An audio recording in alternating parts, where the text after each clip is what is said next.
and also prove properties about the behavior of your circuits. So why do I think that this problem in general is interesting, that the area of hardware is interesting? It's a growing area as a whole, as hardware design is a growing activity. So there are two factors that I think that lead to this. On the one hand, you have some generations still of miniaturization to go, and Moore's law, of course, will end, but it still has some generations to go. And on the other hand, you don't have such big gains, these duplication of efficiency, in terms of micro-architecture optimization. So optimizations in CPUs and GPUs, and it's not growing as fast. So this means that you get growing benefits for accelerating algorithms directly in hardware. So we'll need to do a hardware design and we'll gain more from it. And furthermore, so you have already some application areas in which this is fairly common, like digital signal processing, cryptography, codecs, graphics, communication, and so forth. But if it was also a bit easier to do hardware description, and if you weren't faced with so many problems while doing it, it would be even more popular. So that's what I want to try to do, to reduce some of these problems. So we already tried with functional programming to make software a more rigorous activity with more certainty while you're doing it. And hardware benefits even more from it. So because it's manufactured and it's, you have mass production, you cannot just patch it, or it's much harder anyway. And because you're more interested in performance and early optimizations, it also becomes a bit more error prone because of that. So reasons to have rigor. And the status quo nowadays is a bit messy. So you have several different languages, which each of them are focused on different tasks of the hardware design chain. So you have, for example, when you want to simulate some model, you can use System C, which is a derivative of C++, or these two EDSL and Verilog, which are just industry standards developed in the 80s for simulation. And if you want to actually implement your circuit in manufacture a chip or a configurable chip in FPGA, then you can also use a small subset of EDSL and Verilog, and different tools handle these different subsets in different ways. There are also some tools for C and C++, but of course you can't do everything you would normally do in C++ and expect it to be converted to hardware. So it's also a bit messy. And of course, if you want to do verification, you just abandon all of these languages and you have to model everything again in a theorem prover or generate a logic formula for the circuit and run it through a set solver. So there's a lot of manual translation involved between all of these languages if you want to do all of these tasks, which generally you want to do. So the same situation would be almost unimaginable nowadays in software. It would correspond more or less if you wanted to interpret your program, you would have to use one language. Say, I have an interpreter for Haskell, but if I want to compile it, then I have to translate my Haskell program to C to be able to compile it. And it's easy to see that you can lose a lot of the certainty you have in the correctness of your program during this translation. So since the 80s already, there are already some works in trying to develop functional languages for hardware description. And they started first as just standalone languages, but later they were transformed into libraries, so were embedded EDSLs into general purpose functional languages. Reasonably popular example nowadays is the Lava EDSL from Chalmers University of Technology in Sweden. And with Lava you can do a lot of tasks which would normally require different languages, so you can just describe a model, simulate it, and test it in a way similar to QuickJack, random testing. But still, for verification, you have to generate a big non-modular logic formula that just flattens out your whole hierarchy of the circuit and run it to an automated theorem prover, set solver. And you cannot have nice hierarchy when you're trying to prove things about it.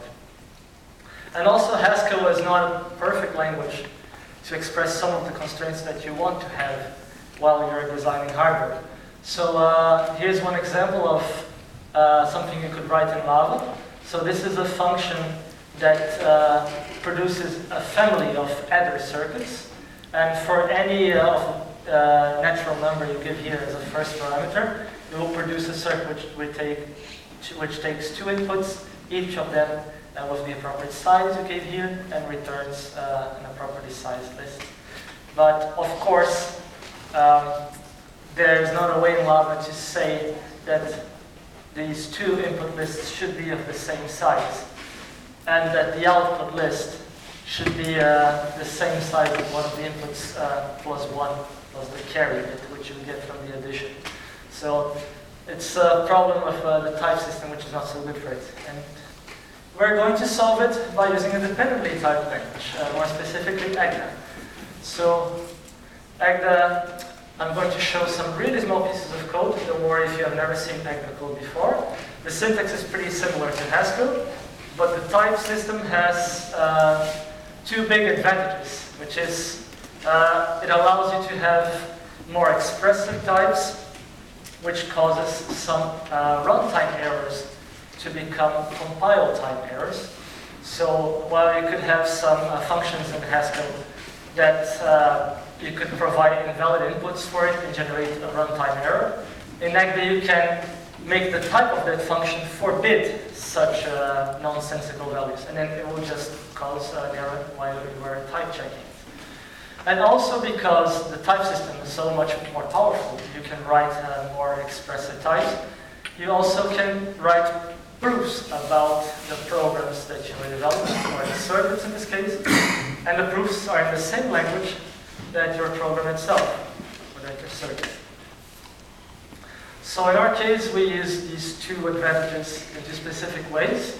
We have better sizing constraints for the circuits.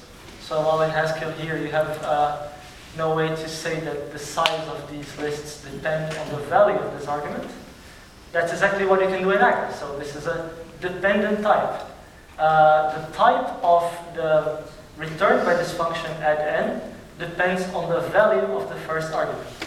So now I know for sure that it will never happen during runtime, simulation time of a circuit such as this, that you'll have non-matching input sizes. And also using dependent types, we use them in the constructors of our circuits such that some design mistakes are ruled out. So things such as short circuits will cause a type check error when you try to build it. And of course, you can do correctness proofs. I'm going to show an example. So first, how you build circuits. I'm going to show what are all the pieces you need. It's an embedded DSL, and it's a deeply embedded DSL, which means we have a circuit data type. We have a data type which has circuits as values. So our circuits are untyped, but they are well sized. So the circuit data type has two indices here. And as you can see, they are not types, but they are natural numbers. So this is something also you couldn't do in Haskell without some weird workarounds. And these numbers means just the size of the input of the circuit and the size of the output. What I exactly mean by size will become clear in 30 seconds. So it's a very low-level representation, and it's an architectural representation, which means that the constructors of the circuit data type represent ways in which you can combine smaller circuits to build bigger ones. So you can do sequential combination, parallel, and you can do this sum, which is kind of combining circuits in parallel, but deciding which result to take. It's kind of either in Haskell. So here you can see, for example, that if you're doing sequencing, then the size of the input of the second is to match the size of the output of the first. And there's also some detail here, which I'll explain in a second, that forbids short circuits. The plug is the only way you can use to rearrange wires. And by the way, it's defined, it forbids short circuits. So what does that size actually mean? The input size and output size is the number of wires you can imagine that enter and leave the circuit. And there is a parameter to the whole module that defines what is carried over those wires. So any type satisfied as atomic type class can be carried over wires.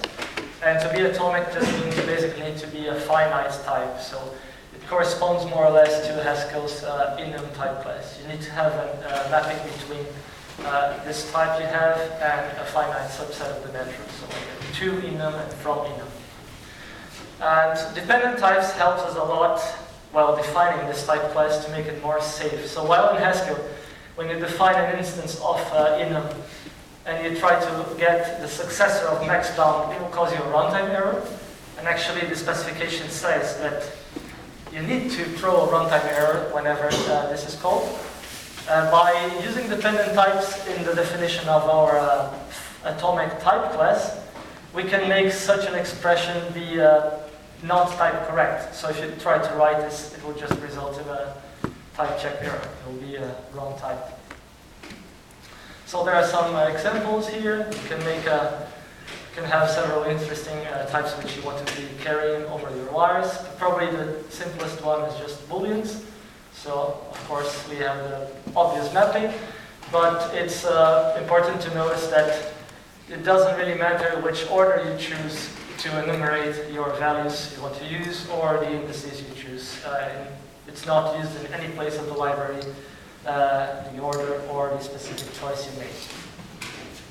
And also, a circuit is built of smaller pieces and you can use those constructors to combine them, but somewhere you're going to need a fundamental circuit, something which is not built by smaller parts, which is actually indivisible.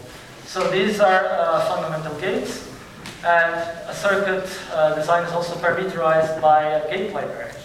And a gate library is also a record in the library, and you have three things you need to define. So you need to define how many gates you have, and then based on that you need to give an interface for each of them. So for each gate you need to know how many wires enter it and how many wires leave it, which is expressed here by these two methods of the type class. So for any gate I can say how many wires are entering it and how many wires are leaving it. And for each gate I need to give its specification.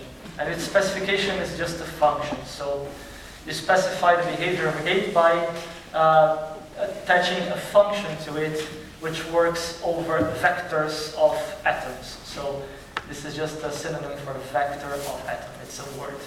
And again, dependent types help us to make this all more safe. So you can see that the size of the vector here for a gate G is exactly the number of input wires to that gate. So this can never go wrong at runtime also.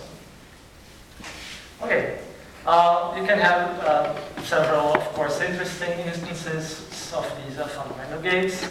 You could have, if you have an atom type which is just a small integer, you could have, for example, some modular arithmetic primitives implemented. Or if you're doing some cryptographic application, you could have some shuffling or some cryptographic primitives implemented as these fundamental gates.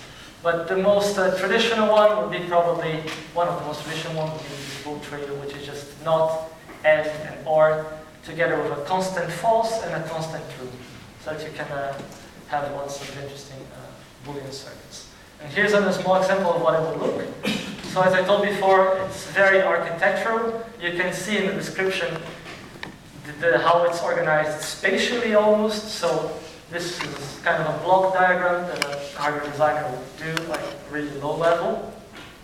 And if you, instead of going from left to right here with the data, you go from top to bottom, it's almost the same thing. So this is like this sequence here, and you have these things combined in parallel. So this is the parallel line. And well, you see it corresponds pretty much. So this is how you build a circuit, and if you want to work in a bit more convenient way, you also can use types instead of just the sizes of the numbers. So instead of just having a circuit with 2 inputs and 1 output, you can write type signatures containing like a pair of booleans and a boolean and output. So to be used as a type for input and output of circuit, your type needs to be a member of this type class, synthesizable, which just means basically you have a way of serializing and deserializing it, so converting it to a vector of atoms. This is just for convenience when you are doing simulation. Ultimately, it's all sizes. So having your circuit as a value, as a tree of that circuit data type, you want to know what that circuit means. So we want to do two semantics for it. Structural semantics, it's just starting out.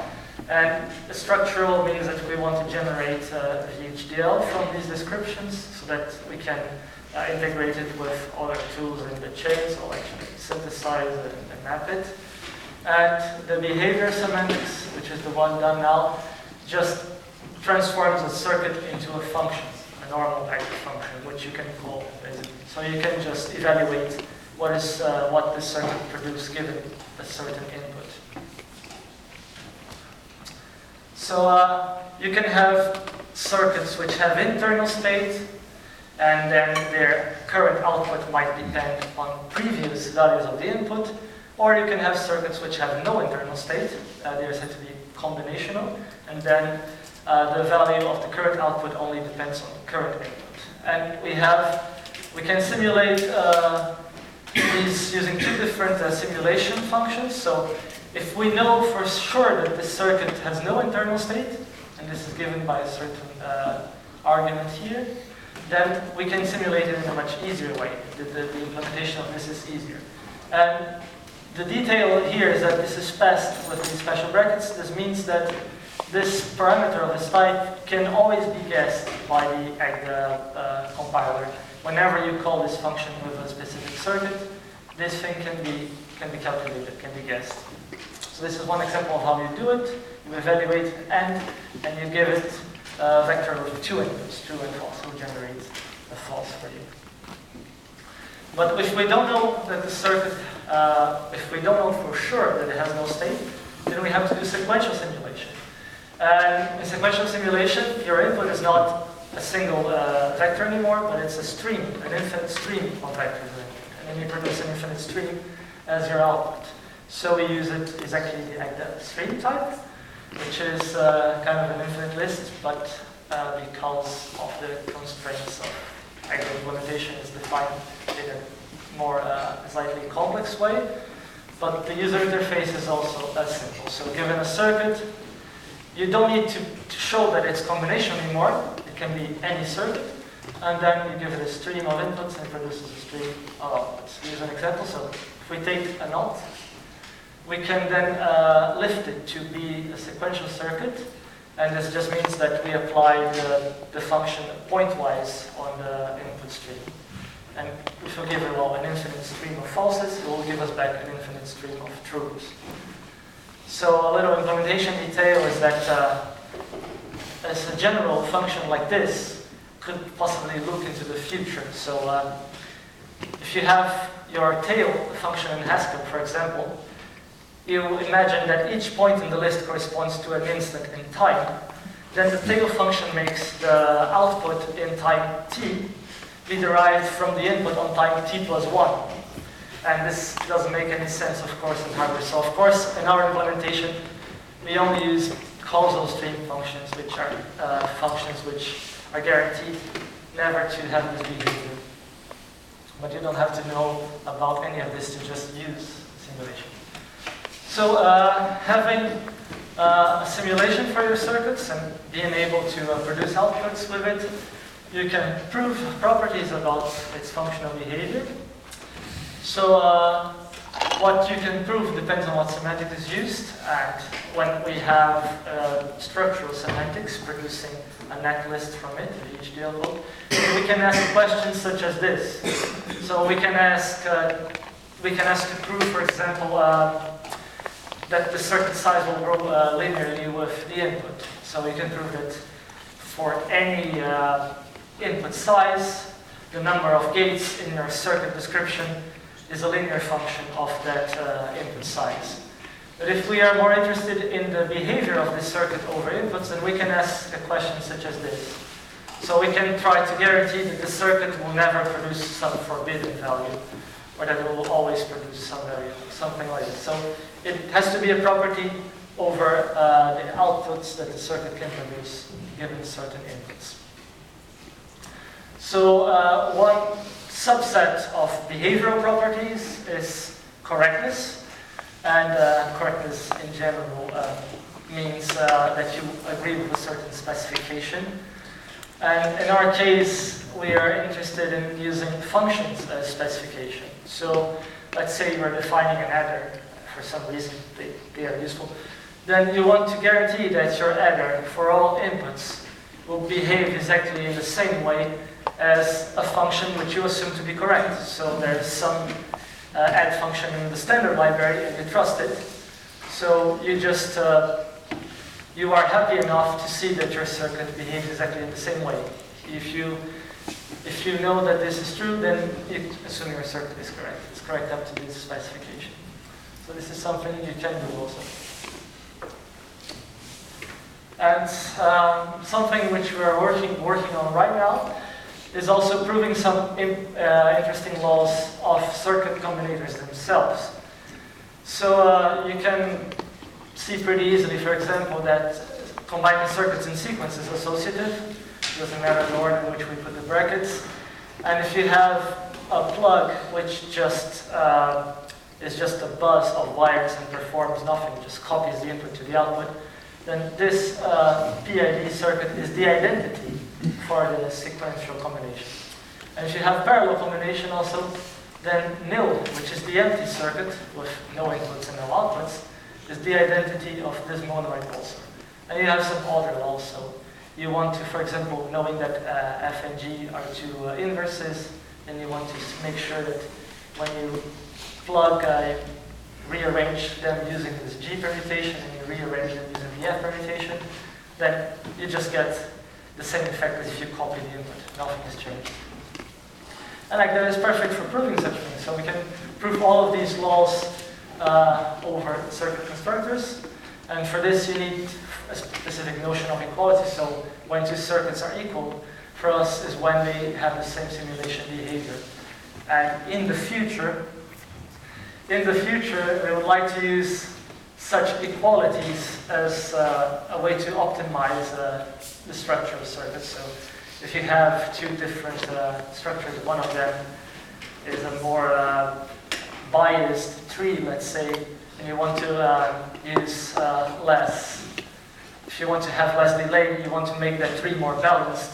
And if you are sure that both structures actually have the same behavior, then you can convert from one to the other. So the last point will bring us to a case study, which we are doing now. I'm not going to use the laser to point, but Jorik there is doing an experimentation project.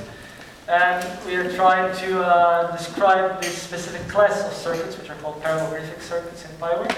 And what these circuits do is that they compute this sequence here, which is similar to what you see in scanl and Haskell in parallel. And this family of circuits has some interesting laws which you can use to convert between them. So this is also something which we think will be nice to try to prove these laws in and prove them in Py-Ware.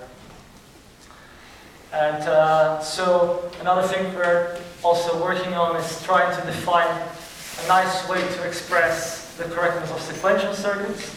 So some temporal logic operators, you would want to state that eventually this value will be produced, or that from a certain moment onwards this value will never be produced. And it will be nice to have some operators that can express it. And of course we want to translate it to VHDL. So ideally we want to have a simpler language than full VHDL in which to translate the circuits so that we don't handle the whole complexity and then do another step. So this is it, the future. We want to get some more proof automation. So some of the proofs right now are quite boring. If you want to do a proof for a circuit that has 4 inputs, then you'd have to do pattern matching, basically a truth table for it. And this is probably easy to do if you use some reflection to lift the goal, and then you can just compute it for each of the branches. So we think this can be done with using some reflection. And also, later on, when we have VHDL, it would be nice to do some optimization over it. So just we can rewrite using those equalities, something like this, so more balanced decrease and so forth. Also, thank you.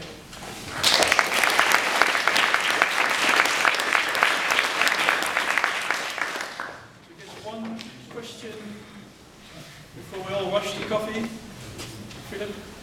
The future work thing, your for free. Okay. There's this plugin script for Emacs called XZ that fills in holes for other programs.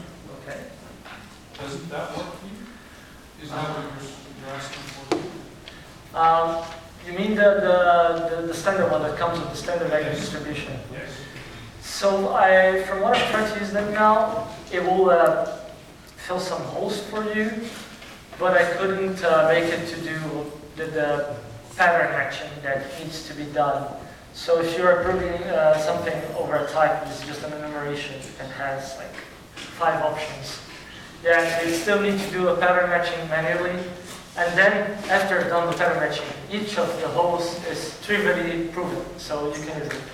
But doing the pattern matching, I think it's something you would need to use reflection for. So, analyzing the goal and knowing that because the type has some options, you can do the pattern matching. Yeah, I have to look at that later.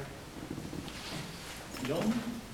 Yeah, during the lunch break, we saw a few demonstrations of quite complex applications already in summer filtering and the modifiers, which were written in Haskell and compiled into EDSL. Yeah. Do you think that you can use the generation of EDSL? Because if I understood you correctly, you don't have the generation of EDSL yet. No, so, yeah. I think you can use something of that, because that too uses, let's say, dependent typing. So, how does it relate to the thing? For those demos, the Clash demos? So I'll really be correct if I'm wrong, but I think Clash does compilation starting from an intermediate language of GHC, or? Yes. Okay, so I'll need to look deeper into it later, but that's true. It's a big problem now because there's nothing done for the NECDA, of course. So I was also thinking about doing this in Haskell, but then the problem is that you have, if you want to tie to a Haskell library to do this for you, you'd have to compile your AGDA program to Haskell to call this library. And the compilation and the FFI in AGDA for Haskell is not an easy thing to work with. So I think it's two difficult alternatives. I'll have to check it really deeply. But I'll take a look later on to talk about it. Do you already have some bigger designs in your language? So what there is now is basically arithmetic circuits, and there are some proofs for their correctness in general. So you have these proofs for any size. And there are some things like register banks and some state machines in the sequential area. But it's still, their proofs are quite big still, so I'm trying to make them look smaller. Okay, thank you very much.